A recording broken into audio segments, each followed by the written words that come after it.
Hello, everyone. Today, I'm delighted to have on the show Jillian Copeland. Jillian is the founder and board chair and interim executive director of Main Street, which she describes as living and community and moving inclusion forward. Welcome to the show, Jillian. Thank you, Stephen. I'm honored and thrilled to be with you today. Oh, thank you. So tell me what you mean by moving inclusion forward. Well, how about if I talk about the three parts of Main Street, because I think you'll understand how we are moving inclusion forward by the first two parts of Main Street too, which are living and community. So Awesome. The first part of, thank you, the first part of Main Street is living. Our first apartment building is in Rockville, Maryland. It is a 70-unit apartment building. 75% of our units, all the units are affordable. 25% were set aside for adults with disabilities. And currently we have 52 people at Main Street out of about 150 who reside there and are enjoying life, living at Main Street. It's really a beautiful thing. The second part of, 52 people that live at Main Street with disabilities. I didn't make that clear. So 52 of 70? 52 of 150. That live at Main Street that have disabilities in the 70 units. The 70 units are comprised of 1, 2, and 3 bedrooms. I see. So, and what I found when I was doing research prior to building the concept of Main Street, what I learned is that people with disabilities, it's not just about affordable, accessible, inclusive living. That's huge, and that's a big piece of what Main Street offers. But the second part of Main Street is our community engagement. And that's what I found in this research that was really missing. It's not just living independently for people with disabilities, it's finding a community of belonging. And that is really the second part of Main Street that I think is kind of, I want to say the secret sauce that really isn't secret, because I think we all know as humans, we have this need to belong, right? And feel connected to other humans. And so we have a ground floor at Main Street, which is a 10,000 square foot community space. It's bright, it's accessible, it's beautiful, it's highly amenitized. I think people walk in, whether they live at Main Street or they just a member involved in participating in our membership. And we do have 240 members in our membership at Main Street, only 39 live there. Right. So our space is this ground floor of bright and beautiful, welcoming space that has a fitness center, a Maddie's Peace Room, a classroom, a Poppy Boy's kitchen. Sorry. What's a peace room? A peace room, that's a great question. A peace room is a large space where we have yoga, mindfulness classes, offer opportunities. Look, we also have Zumba in there too, if that's how you find your peace, right? Stephen, I find peace when I'm dancing. I don't know that other people would find it peaceful watching me dance, but I do find peace when I'm dancing. So this is a room that's actually named after Maddie Stepanek, who is a local rock star who lived here, who passed away when he was 14 years old. He was a poet and a peace activist. Wow. He 7 Heart Songs books, poetry books on the a New York bestseller list. And his mom is actually has disabilities, and she is a board member of Main Street. So we have Maddie's Peace Room. We have Poppy Boy's Kitchen, which is this incredibly beautiful, large space with a TV couch, and a bunch of game tables, tables to eat. A big, beautiful kitchen that actually is modeled after my kitchen and family room in my house. The same designer did. You must have a very big house then. Well, my house isn't small, but actually after the designer, who, by the way, both of our designers did the work at Main Street pro bono.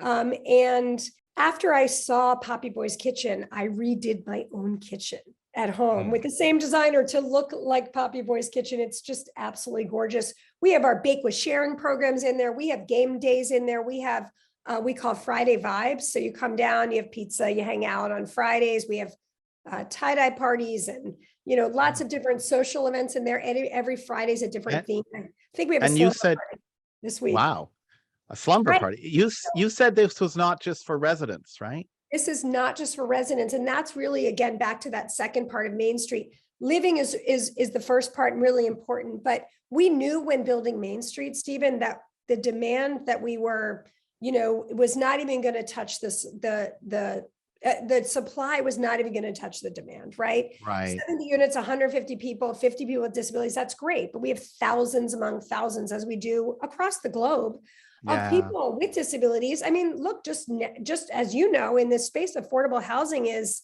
a global crisis, and the lack of Yeah. affordable housing.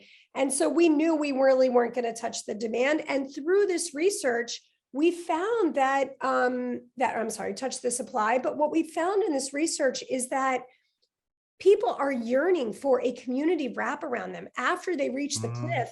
It's not just about housing, right? There are employment issues. There are issues with connectivity, with isolation, with feeling lonely and depressed. And of course, COVID exacerbated a lot of that, but our folks weren't living a great quality of life prior to COVID. So we decided that this ground floor was going to be this welcoming space and a membership-based model where people could come and be a part of Main Street, even if they didn't get an apartment there. So Right. membership, this community engagement to me is really kind of the nuts and bolts and really such a beautiful part of Main Street. So we offer 22 programs a week. Many of them are in this. Wow. Yeah, and many of them are in this space, but many of them are not. Many of them are, we had a pool party, last weekend at, a local pool at another apartment building, actually. We meet at restaurants. We walk into the town square because we're 500 feet from Metro and transit, and our town square is walkable. It's about 3 blocks away. So we walk. Yes, sorry. So are you guys the owner and the landlord? Well, we are the owner of Main Street, Connect, the apartment building, Right. and we separate ourselves. We're actually 2 entities. We're Main Street Apartments, and Main Street Apartments and Main Street Connect co-own Main Street Apartments. And then Main Street Apartments does they did the leasing, the recertifications, the building service work, all of that goes through the apartments. We don't muddy the waters. Main Street Connect runs the 22 programs. We build the community. We are the nonprofit, the program membership people. So we really have these 2 entities. Wow. Okay. And do you have a long waiting list of people who want to get into Main Street? The wait list was closed. So Stephen, this statistic is really kind of pathetic. But the day we opened our call What line, year? 2020, March 16th of 2020. Wow. Right at the start of COVID. Correct. Oh my God. We opened the call lines for people who wanted to live at Main Street. We had, in the first day, can you guess how many calls we had? Take a guess. Oh, geez. It's going to be low, but take a guess. 5,000 calls. 11,000 calls. You had 11,000 calls on day 1. Yes. Wow. Right. So again, I keep referring to this great supply and demand issue. And right. So that's why this membership piece of Main Street is so important. And as a part of this membership, where we bring people together, 240 members we have, only 39, as I said, live in the building. 66% of our membership have disabilities. The other 34 do not. We have people of all ages and stages. My mom is 83 and she attends our Zumba. Right. Oh, so awesome. we have people of all backgrounds and abilities, and it's just a hodgepodge and a mix of people who share passions and interests. And so that part is fabulous. And then that kind of brings me into the third piece, which is empowering people with self-efficacy and confidence. Right. Is this the BYOI idea? Well, I read about BYOI. It is the BYOI. And I mean, later today, I'm going to be BYOBing, but yes, BYOI. Please tell people what BYOI is. Okay, that's really cool. We have a little bit of a different approach at Main Street than what we've seen before. It looks like others that are in this space, and some that you've already interviewed that are coming up with their fabulous programs and models around the country, are starting to, or are thinking about, creating something like Bring Your Own Independence. But what that is it's our approach that if you are going to live at Main Street, or you are going to become part of our programming, be a program participant or a facilitator, you bring whatever it is that allows you to be independent. So 2 things: we separate housing and services. Ah, Okay, so we do not provide any housing supports. We so just provide wraparound community engagement and staff around community engagement. No one-to-one supports for us. so what kind of housing supports are you referring to that are not provided by you, that So are if typically needed? Right. So if you are a person with a disability and you have a direct support provider, Oh, right? like in-home care, for example. Correct. You bring your Yeah, in-home care with you. You may choose to be in a 2-bedroom because you need a live-in aid 24/7. You may choose right. to be in a 3-bedroom because you live with your sister and your mother who are your caretakers. That's your prerogative and your priority. We don't get involved in your roommates. We don't get involved in your care, right? We get involved in providing opportunities, connection, community. And we want you to come be a part of it. And then from there, we hope there are lots of possibilities that open for you. And that's what we're seeing. We're seeing, and by the way, this is what we're seeing, the observations and insights of what we see at Main Street is really matched by data. That is, we had a research study that was conducted by the University of Maryland, and they researched 42 people out of the 52 people with, well, 42 people, some with disabilities, some without, and then family members of people with disabilities. And they asked them prior to moving into Main Street, then 6 months after moving to Main Street, and then a couple months after that, has your quality of life improved? How is your psychological well-being? Is it different now that you've been at Main Street? And I can proudly say that we are statistically significantly impacting the quality of life and the psychological well-being for residents with disabilities, residents without disabilities, and family members of residents with disabilities. So it's really cool stuff. Ah, that is cool. Right. So That's the nice. third part, and I'm sorry that I think I'm taking up my whole time answering your first question, what is Main Street, right? No, So go ahead. It's all good.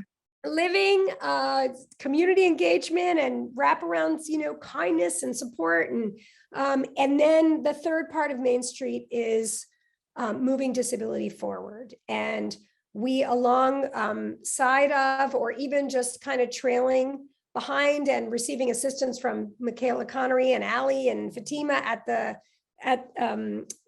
Kelsey, which I know you've interviewed, Michaela, and I listened to that. It was awesome. And they are really the pioneers in advocacy and moving inclusion forward. And we are just kind of riding their coattails in some ways. And then they're giving us lots of advice and support on advocacy, but we're also building our own advocacy networks locally, meeting with a lot of politicians, meeting with legislators, policymakers, meeting with funders, meeting with anyone really who will listen to share the Main Street model, the Main Street passion, the Main Street community, and the data as to why it's so important to fund, build, support these types of models. Right, right. Why? Why is it so important? Because it transforms lives. Actually, I'm gonna change that. Go ahead, change I'm it. smiling as we're looking at each other. It gives people a life. People who did not have a life. We're not transforming a life.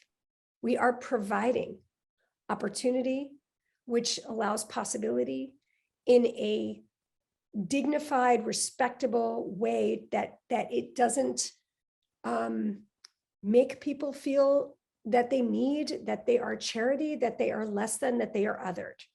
Right. And that is huge. And what that does, along with this bring your own independence, we ask you to rise to be a part of Main Street. And we are seeing people rise. I'm going to give you an example of why this is so cool. One of our residents moved to Main Street probably in the beginning, August or September of 2020. He lived down the street in another apartment building alone, and he had his direct service providers and lots of familial supports, which many of our folks still have, including my son who lives there. And he had 25 hours of paid supports, direct service providers from the state. He also has a part-time job, and his family's This is very Maryland. We're talking about Maryland, right? We're talking about Maryland, and his family's fantastic, and parents are really involved, and they do lots of really neat stuff with our county Special Olympics and other things. So he's a pretty engaged, connected kid, adult. But since he's moved to Main Street, he only requires 6 hours of paid supports. Wow. Right. Now think about this. He lived independently before, right? So the programming, the connectivity to others, the being a part of where you live, the community efficacy, feeling safe in your home, knowing your neighbors, which is a big problem throughout the United States now for obvious reasons. Coming downstairs, talking to people that work at the front desk. Affordable housing typically doesn't have desk people, right? Ours does. In fact, we have 3 people out of the 6 that work there that have disabilities at our front desk.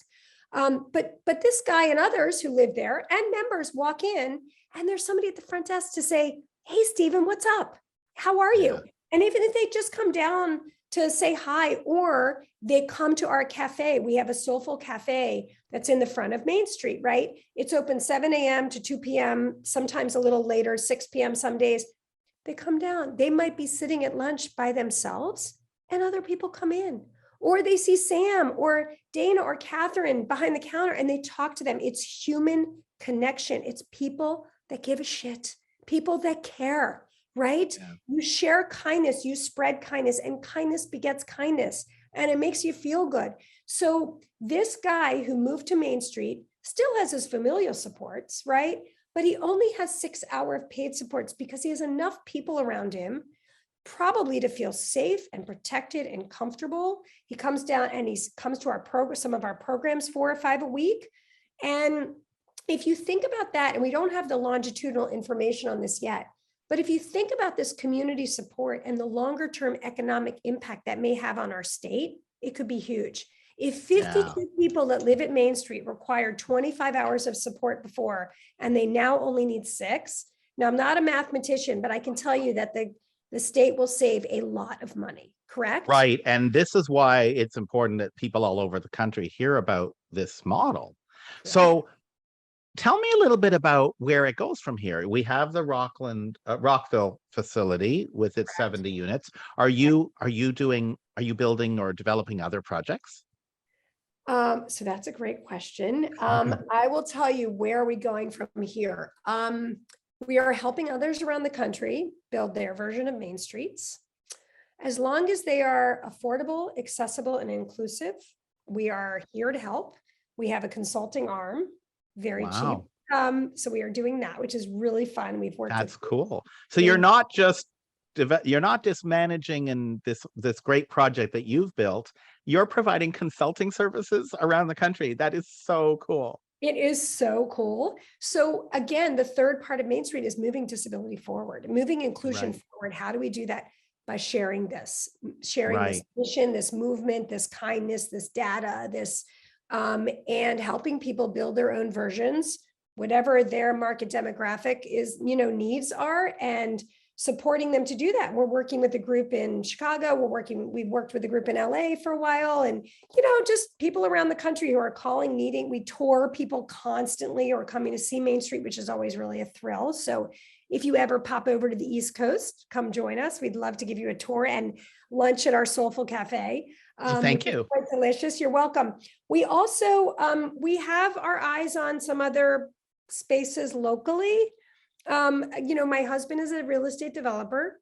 So that is how we got Main Street off the ground, which, is a win-win because it made it really much easier for us. However, most of the people around the country have hired developers to work with them, some nonprofits, some profit developers. So it is doable without having a husband who is in this space, but it's a lot easier, especially if he wants to stay married. And so, right.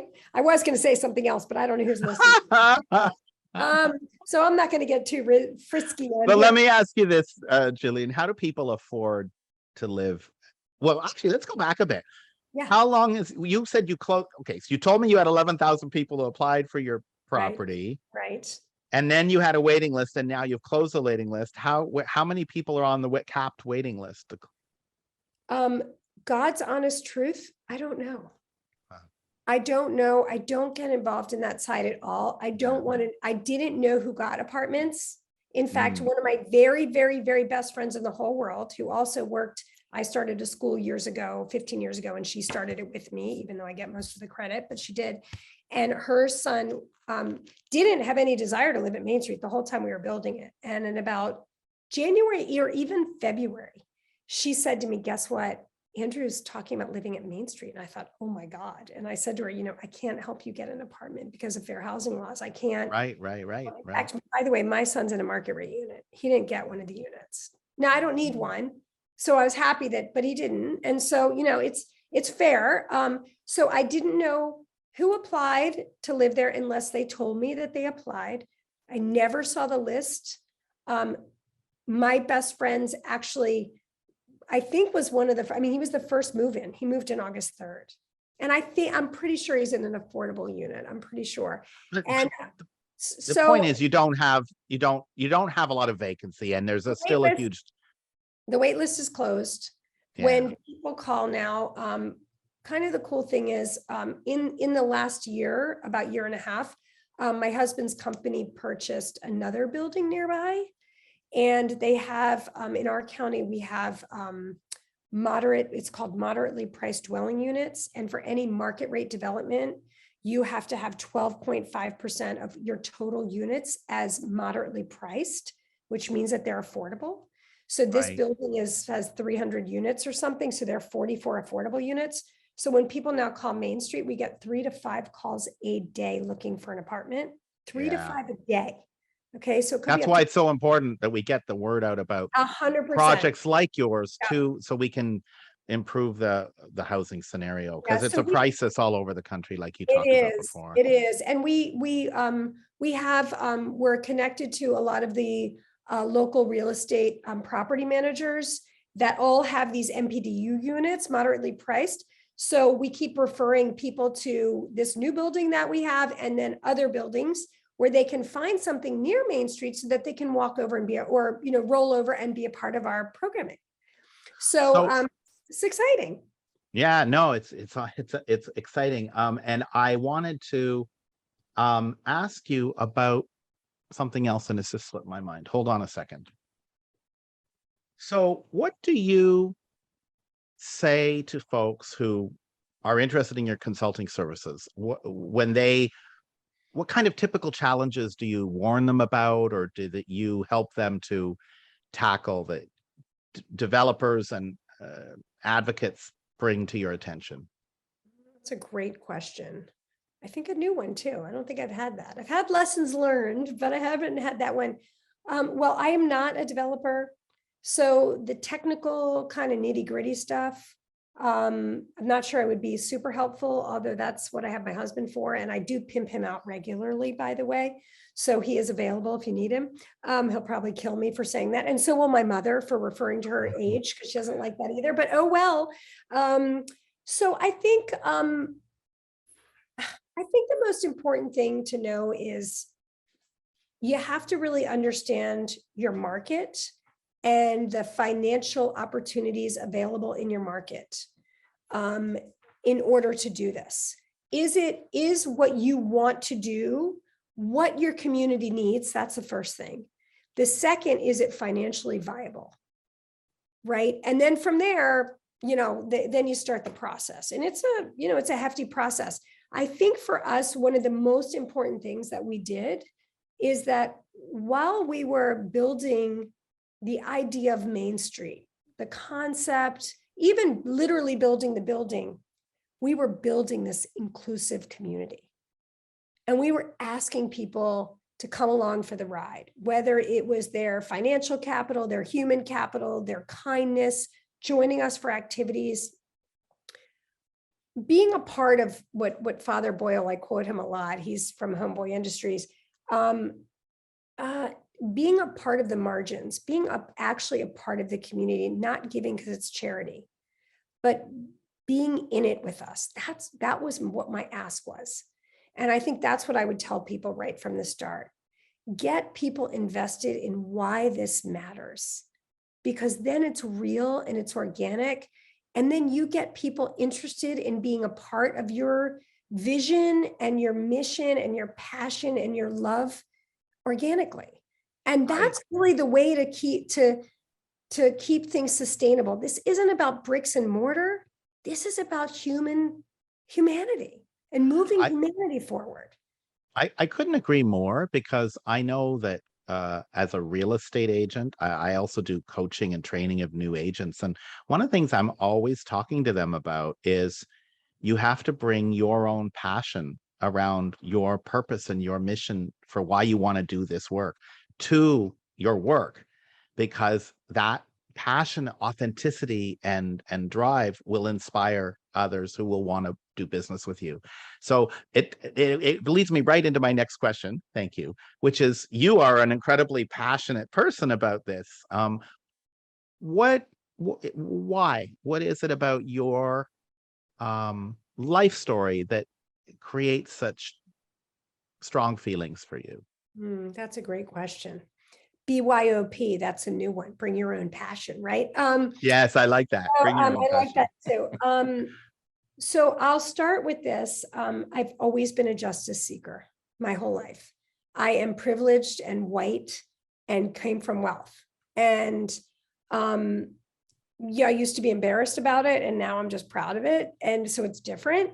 But I've always felt it's important to be a part of the solution, the equation, and with boots on the ground, with being involved.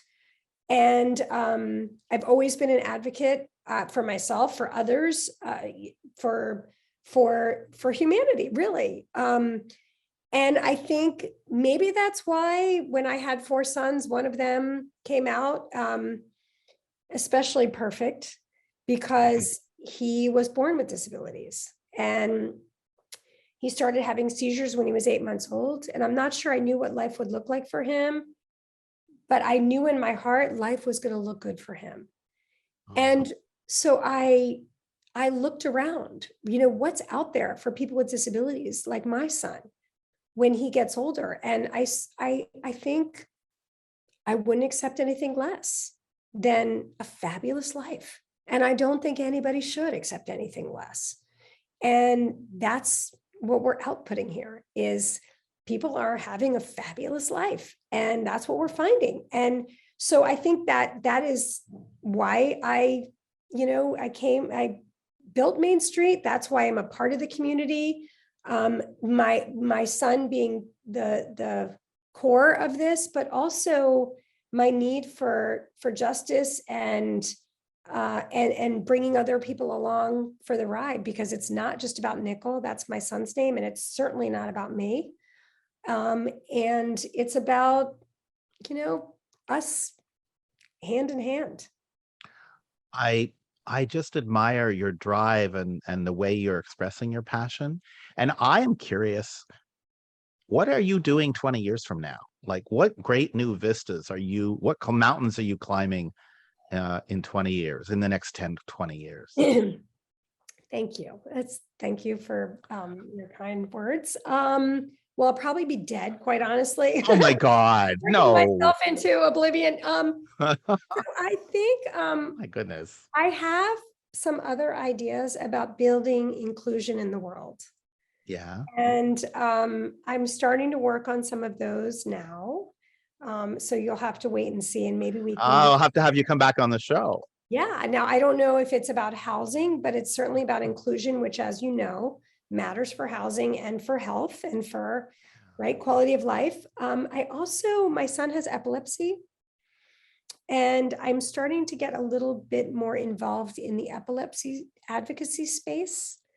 And that's something new. My husband and I are working on this together, and it's been a learning experience and challenge in some ways. But I think down the road, 20 years, maybe that's where I'll be. And who knows, maybe I'll be like a pickleball champion by then. I don't know. Everybody's playing maybe it. a yoga Everybody's teacher. I don't know. You know what? The world is our oyster. So we'll see. People want more information. I'm sure they're going to want more information. Where should they go in the digital world to learn more about what you're doing? Thank you. I hope people will reach out to us. We are available. Our website is mainstreetconnect.org. Our email is info@mainstreetconnect.org. Facebook, all that. So all the all that consulting stuff. We're on all that consulting. Oh, there's something I forgot to ask you. Yes, please. Tell me about life coaching. I read something on your page about life coaching services. Can we talk about that briefly? So yes, and I'll just briefly, everything is on our website, including the data from University of And the Maryland. consulting? The consulting is all up there. I Great. believe it's all up there. If not, just email us and we'll get it to you. And we do offer a community coaching fee-based service. We have a coach that lives in the building and 2 that come in to provide this like scaffolding of support. So one thing that is important, and I didn't mention, is that along with this BYOI and Bring Your Own Independence, we provide as part of our programming lots of educational programs. And we created, starting before people moved in, we wanted it to be a seamless transition. We wanted to support people in their independent living without being one-to-one supports. So we created a residential onboarding class. It was a 8-week move to 5-week virtual session. Well, it was 4 virtual, 1 in person, where we taught people how to use the appliances in the apartment. They're all smart technology. We introduced people to others living in the building. We created the community within the community at Main Street, the residents. We had fire and rescue come and police officers talking about how to egress safely, what to do in an emergency. We talked about conflicts with roommates and resolutions. And once people moved in, and I do think that really helped, the feedback from that class and the evaluations were great that we received. And I do think that helped people because when they walked in the building, they already had a feel for who was there, what was expected. We also created templates around, if this happens in your apartment, then what? Right? So if your water isn't hot, what do you do? Do you call your mother? No. You call Axel Building Services. You call Nina, property manager. So we not only do we do that training for adults moving in, residents, but we also did it for their family members. So we would say to them, hey, well, first of all, it's time to let go, and here's how to do it. And secondly, when they call and say this, maybe this could be your response. Hey, Stephen, your water's not working. What do you think you should do? Maybe go to the template, right? Building the tools in the residence. So we ran these educational programs. We still do safety and preparedness, conflict resolution. We're doing one on sexual assault in the upcoming weeks because we've had several people ask us about that. Dating and relationship, all of these things are important. It's not just about, again, living on this island with your own supports. We want to know, we want feedback. What do people need in their life? And then we had a sibling preparedness session the other day. If you're a sibling, you're going to be taking over care from, your aging parent, and you're going to be caring for your adult with disability, your sibling. How do you do that? So we, worked on that. So we offer lots of different programs around education. Every Sunday, we have a community coach experience where if you join us, I think we have 14 or 15 people in this. We work on different things that might be problematic. We reset the week also. How was your week last week? Were there any issues? How do we want to move forward this week? What are some calendar items we want to talk about that people may want to be joining, some events that people may want to be joining? What are roommate good things that are happening? How are we communicating with people around the building? How do we stay safe? And sometimes they're actually independent living skills. Sometimes we cook together. I love how holistic it is. The Yes. idea that you're taking a very broad perspective on a healthy living environment, that ties in with the inclusivity piece. And I could talk to you for hours, but we're out of time. Okay. Thank you yes, so Thank much you for so coming on much. my show. Thank you, Stephen. I appreciate your time and energy.